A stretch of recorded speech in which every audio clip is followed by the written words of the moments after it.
Aujourd'hui, TLF Reportage a le plaisir de faire un zoom sur une association emblématique de la vallée du Livre-d'Eau-Forez. Il s'agit d'Agrivap, une association qui allie le tourisme ferroviaire et l'entretien d'un patrimoine matériel précieux et important. Agrivap porte haut les couleurs du Livre-d'Eau-Forez et permet à de nombreux touristes de découvrir nos villages et paysages avec un moyen de locomotion original et désormais rare en zone rurale. Il y a tant à dire sur Agrivap que TLF consacre 2 reportages à cette association passionnante que nous présente Sylvain Boyer.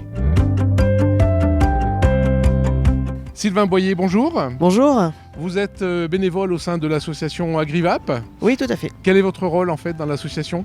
Alors mon rôle, je suis à la fois membre du bureau de l'association, mais aussi selon les jours, je peux être chef de train, chef de ligne, etc. Oui. Vous êtes bénévole depuis longtemps ? Alors je suis entré dans l'association en 2008. D'accord, donc une belle carrière déjà de bénévole. Déjà une belle carrière. Alors on va parler de cette association Agrivap qui utilise du matériel ferroviaire sur une ligne ancienne qui va d'où à où en fait ? Alors c'est l'ancienne voie ferrée qui partait de Vichy et qui allait jusqu'au Puy-en-Velay en fait.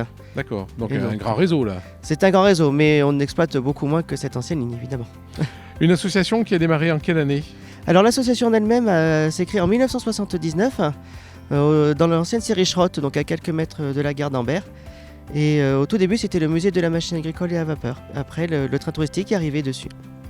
D'où vient le nom Agrivap en fait, c'est ça, c'était les machines agricoles. Tout à fait, Agrivap, agricole, vapeur.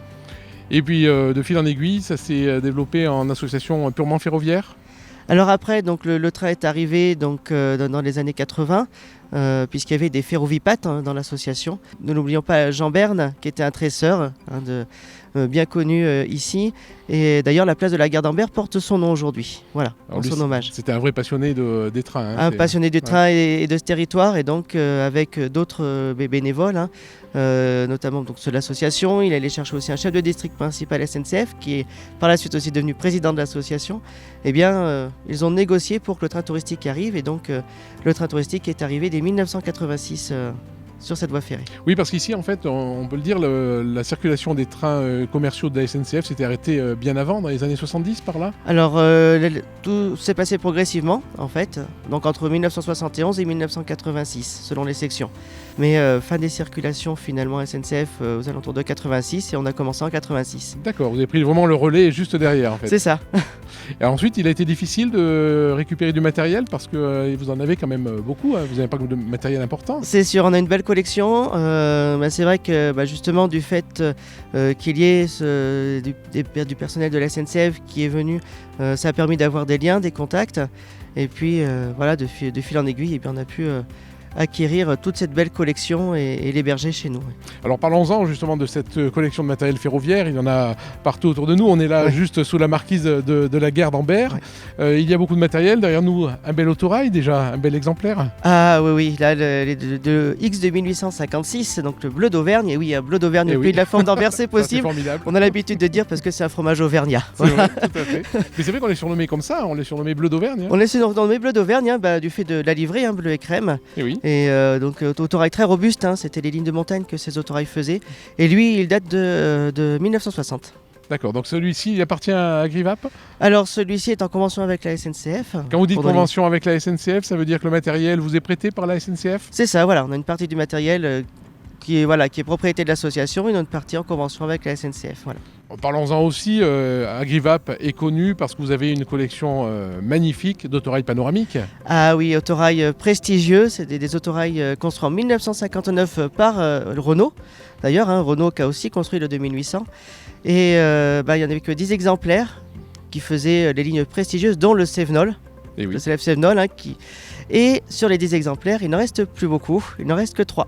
Que 3 aujourd'hui. Oui, que 3. Et qui sont tous à Ambert. Et ils sont tous à Ambert, voilà, on a cette chance et cet honneur d'avoir les 3 exemplaires encore existants. Alors, en Livre-d'Eau-Forez. Les spécialistes vont nous dire, oui, il n'y en a pas 3, il y en a 4.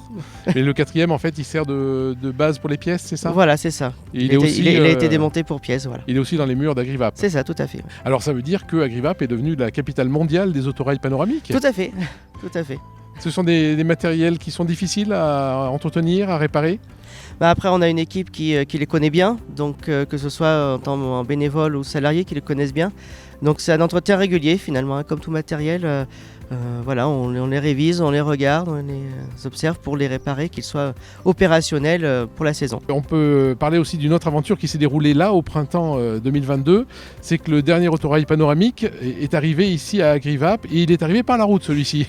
Il est arrivé par la route parce que malheureusement il n'a pas pu pour des raisons techniques passer par la voie ferrée, mais il est arrivé par la route. Il a fait plus de 1000 km depuis la région parisienne pour arriver jusqu'en Livradois-Forez et donc finir de compléter cette collection. Alors racontez-nous un peu l'histoire de cet autorail parce que c'est un peu particulier. Il était où cet autorail ? Alors cet autorail était dans l'une des usines de Renault dans la région parisienne. Donc il était préservé par Renault depuis de nombreuses années, donc il était à l'abri. Et il faut savoir que celui qui est arrivé, il est classé au titre des monuments historiques. D'accord. Donc ce qui va permettre voilà, un peu d'aide pour sa restauration, parce que le but c'est pas simplement qu'il reste dans un hangar, hein. Bien sûr. C'est qu'il circule le plus rapidement possible sur cette voie ferrée pour que tout le monde puisse l'emprunter. Et alors justement, le fait qu'il soit classé monument historique, ça impose certaines choses, certaines difficultés pour le réparer peut-être ? Bien, c'est juste en fait qu'il faut respecter donc sa livrée d'origine, donc qui sera donc rouge et crème. Après tout l'aménagement intérieur, etc. Voilà. Donc.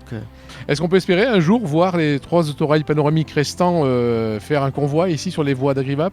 Ah, on peut toujours l'espérer. On peut toujours l'espérer. C'est vrai que ça serait une très belle composition à faire. Et donc l'autre est en restauration également, le 4206.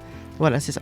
Bon, on peut espérer le voir sur les rails bientôt, celui-ci ? On espère. Ouais. Aussi, voilà, c'est beaucoup de travail, mais justement, voilà, si des personnes souhaitent venir nous aider en bénévole, on recrute en permanence. Hein, donc, Vous êtes nombreux, justement, en tant que bénévole à Agrivap ?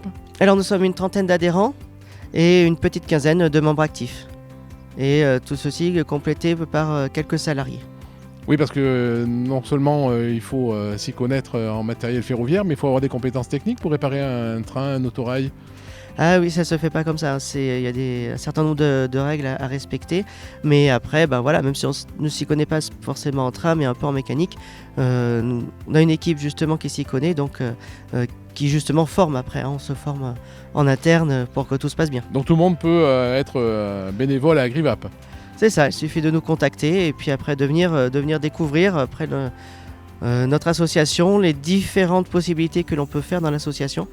Puisqu'on peut faire de la mécanique, on peut accueillir les voyageurs, on peut faire aussi de l'administratif derrière si on est moins à l'aise avec le pilote. Voilà. Il y a beaucoup de métiers dans une seule association. Et puis il y a aussi les conducteurs d'autorail. C'est ça, parce que tous nos conducteurs sont bénévoles. Donc alors il faut au moins 2 ans de formation quand même en venant régulièrement quand même pour être formé. Hein, parce que là il y a une notion de sécurité, on ne conduit pas un autorail comme ça. Ah c'est sûr, c'est sûr, ça se conduit tout à fait différemment et puis on n'arrête pas un autorail comme on arrête une voiture. Et oui, c'est ça aussi, donc il faut l'anticiper également. C'est ça. C'est compliqué ça justement de circuler sur des voies qui coupent des routes, où on rencontre beaucoup de monde. Eh bien, après, il y a des règles, après, il y a un référentiel que l'on doit respecter. Nous sommes contrôlés chaque année par les services de l'État. C'est un arrêté préfectoral d'ailleurs qui nous donne l'autorisation de circuler. Donc, tout est vraiment sécurisé. Et après, justement, il y a des stops, il y a certains des passages à niveau qui sont automatisés. Donc, justement, on fait attention à ce que les usagers de la route respectent bien la signalisation. On est toujours prudent. Un territoire exceptionnel, une voie ferrée exceptionnelle aussi, parce que lorsque l'on part sur la Chaise-Dieu, on a des ouvrages d'art incroyables. Ah mais c'est impressionnant. Enfin, on a de nombreux ponts, des viaducs, des tunnels, il y a des murs de soutènement. Enfin, c'est impressionnant.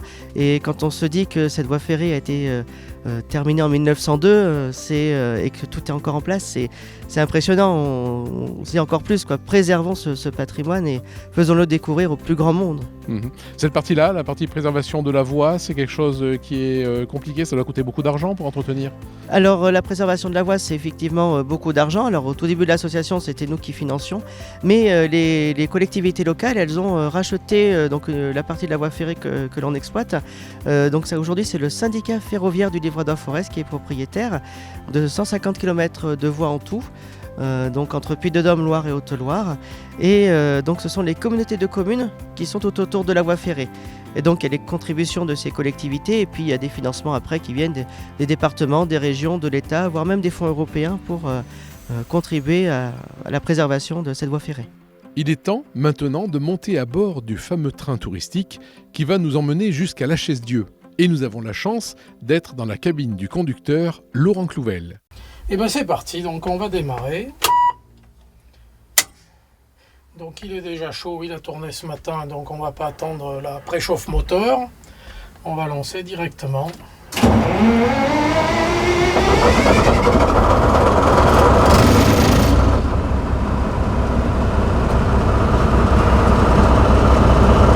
on attend la montée de pression d'air. Et après vérification du freinage de tous les engins avant le départ.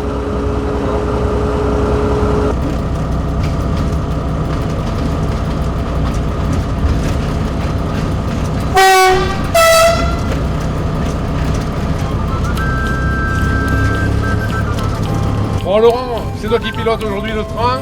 Tu les conduis tous indifféremment, que ce soit l'autorail, que ce soit la locomotive? Absolument, oui, on apprend à conduire sur absolument tous les engins, le panoramique, le bleu, les drésines, enfin tout ce qui va sur la voie ferrée.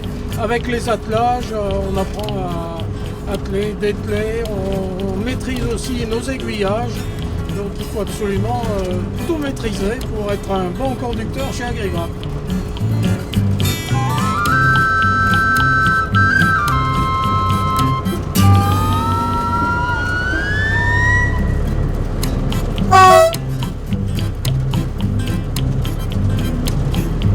Alors Laurent, toi tu es devenu pilote chez Agrivape, comment? C'est une passion les trains?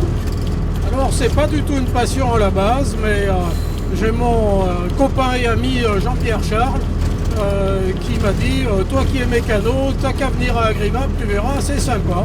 Et donc de fil en aiguille, je suis venu donc à Agrivape apprendre à conduire, mais aussi à faire de la mécanique, puisque c'était mon métier de base, et puis à faire de l'entretien sur les voies, à faire tout ce qui est bénéfique au fonctionnement de l'association.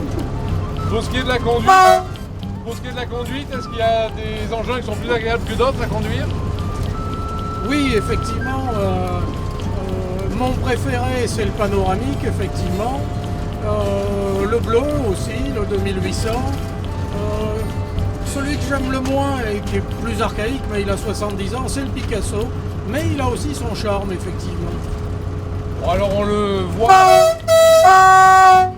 voit, la sécurité c'est quelque chose d'important. Hein. Très très important. La sécurité pour nos passagers, mais pour les usagers de la route également. Parce que malheureusement, des fois, les usagers, les automobilistes, les vélos ne s'arrêtent pas au stop des passages à niveau non gardés. Même des fois, quand les barrières sont baissées, c'est compliqué. Donc il faut être ultra prudent et prévoir le freinage.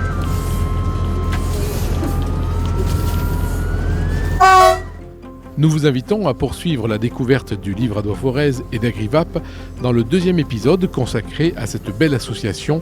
Épisode à retrouver sur notre chaîne YouTube Télé Livre Forez Reportage et sur notre site tlfreportage.fr.